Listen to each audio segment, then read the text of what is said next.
Hey guys, what's going on? Troll Pal CHH, so we're back again to do the best horror movie of each year of the 1990s. Now, I'm really excited about this, especially after watching In Search of Darkness's 1990 through 94, which, by the way, I'm not paid to say this or anything. To me, that was the best one they've done. I mean, that one covered so much great stuff. Underground stuff, big movies. It was fantastic. I loved it. So I'm really excited to do this one. Now, this one was no lie even more difficult than doing the top 10 movie of each year of the 80s.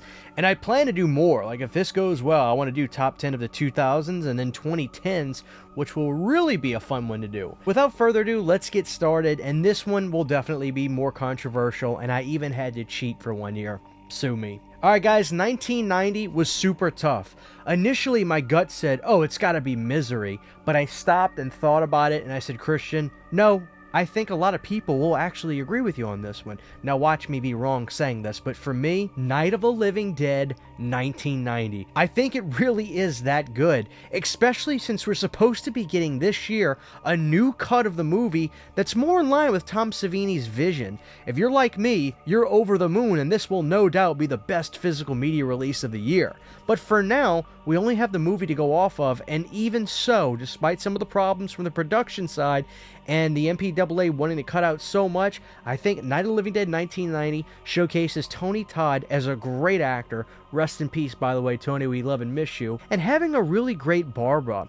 I noticed something that Tom Savini stated that I never thought about, but it's so true. He wanted the movie, as well as George Romero, to be a very, very similar take on the original, but Tom wanted to do something different with Barbara. So he had every character of the remake have a similar look to the characters that they were playing from the 1968 version, with the exception of Barbara being a redhead this time. She looks different because the character is different. That's a nice touch by you, Tom. I never really thought about that.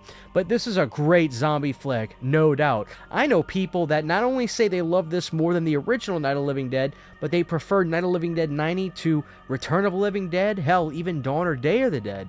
And hey, who am I to judge? I love the movie so much too, so that poster is always going to be on the door when you enter into the horror room. I love that movie as much as a lot of you guys. 91 was an interesting one. Now, I'm going to say this. Every time I talk about Silence of the Lambs, I'll always get pushback as it's not a horror movie. Now, me personally, I definitely think that thriller is a subset genre of horror. But to appease you guys, I'm going to exclude it. But if you say, screw that, it's a horror movie, then yes, I would say it's the best of 91. But taking that away, the movie I want to pick for 91 besides that is actually going to be a full moon movie. Now hear me out. I think it's Subspecies. In my opinion, Anders Hove played a classic vampire, up there with the likes of others you would see from movies like The Lost Boys and whatnot, but I also think this was Full Moon's absolute best foot forward at making a really, really good horror movie.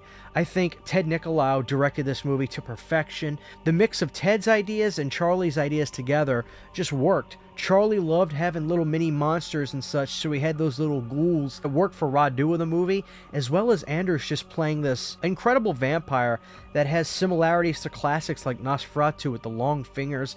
It's a great design and it's a great performance. And I also love where they shot the movie too. If you haven't seen it before, trust me, go watch Subspecies. I think you'll be surprised at just how good it is. In my opinion, this is one of, if not the greatest, full moon features movies ever made. Okay, so I have to cheat for 92.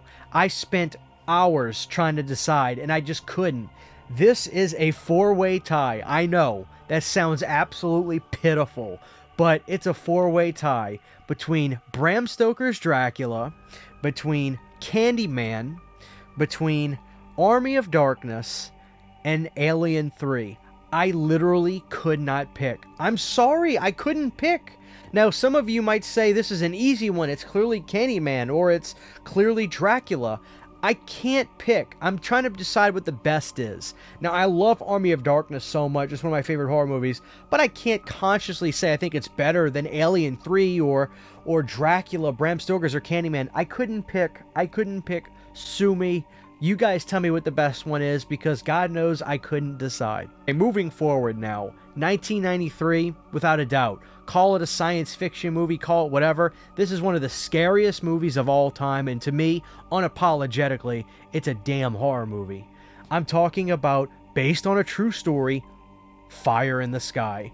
Are you kidding me? First off, the cast of this movie is sensational. The performances are almost too good, and the alien abduction scene in this movie is truly haunting.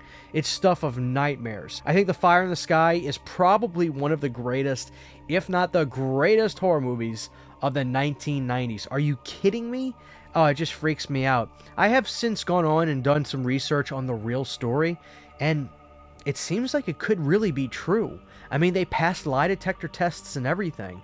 It's real, right? If it is, that makes it even scarier. But, oh my god, Fire in the Sky. I envy anybody who hasn't seen this movie yet. Okay, guys, 1994. To me, I had to pick this movie. It's so daring, it's so visually wild, and it'll just put you through a mental ringer. I'm talking about The Cemetery Man. Are you kidding me? So many people got to experience this movie for the first time on that new Severin 4K that just came out, but this movie is legendary, especially in the horror market. It's one of those later 90s Italian horror movies that came out, and a lot of people kind of stopped talking and thinking about movies from the Italian market at that point, it seemed, especially in America. We always look at movies from the 80s and 70s, but boy, Cemetery Man is quite possibly the greatest Italian horror movie ever made. It is so wacky, creepy, artfully beautiful at the same time. There's a scene where this dead girl rises inside of this little mausoleum room that will haunt you. If you don't believe me, go watch Cemetery Man. There ain't nothing like it. 95 was tough because it's kind of a transitional period. But I'll tell you, I've never met anybody that didn't love this movie. Tales from the Hood. Every segment just is as good as the previous one. I love Tales from the Hood. And I know it sounds like it could be a silly movie. There is some great stories in here, some great lessons in here, and Corbin Burnson being in here is awesome. I love him as an actor. So seeing his segment in here, which is my favorite, just took it over the top. Tales from the Hood defies the odds. Ask anybody that's seen it. They'll tell you it was way better than they thought it was before seeing it. Don't believe me? Go watch it. Okay, 1996. I could be a wise ass here, but I'm not going to. I'm going to give it to Scream. I mean, listen, it changed the game. There's no denying that. And I'm actually going to kind of back up on something I've been so harsh on. I've always said that people give Wes too much credit for Scream and not enough to Kevin Williamson. And there's always going to be a part of me that thinks that because Kevin wrote the movie, but Wes really was the guy that made that Ghostface image of the mask, one of the most iconic masks of all time. He easily could have just said, hey, make this design based on what I want, but he saw a mask that he loved so much despite the fact that he couldn't take credit for making it, but knew it would still work.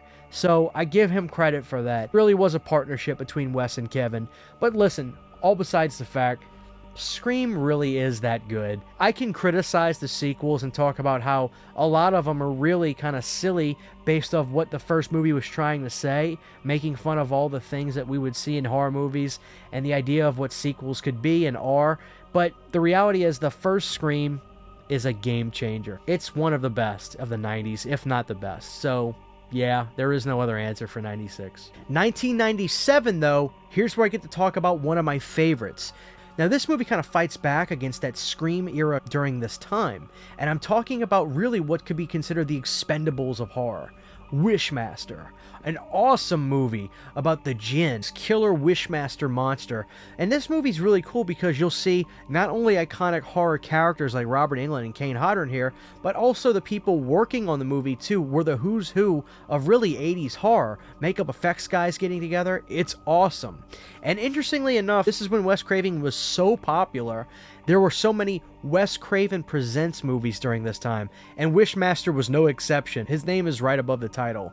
If you love 90s horror, especially early 90s horror, I think Wishmaster is a movie for you. Check it out, experience it. I love the Wishmaster. So 98 was another tough one, and I have to go with this movie despite the fact that there could be people that could say that's not even my top 10 of 1998.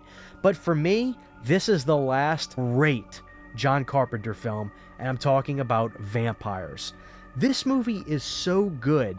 It's part Western, it's part vampire film, but it's also slightly a bit of a romance too. You've got a great cast, you've got some Twin Peaks alumni in here, you've got James Woods in here playing an awesome vampire killer, I love this movie so much. I think it just works on all levels. Truthfully though, it took me a couple watches, but by this point now, if you ask me what's one of his best, most underrated films, Vampires just spews out of my mouth before being able to talk. Even more so than movies like In the Mouth of Madness, which I love, but to me, I'll take Vampires over it any day of the week. 1999 is a tough one, and again, call it cliche, I don't care.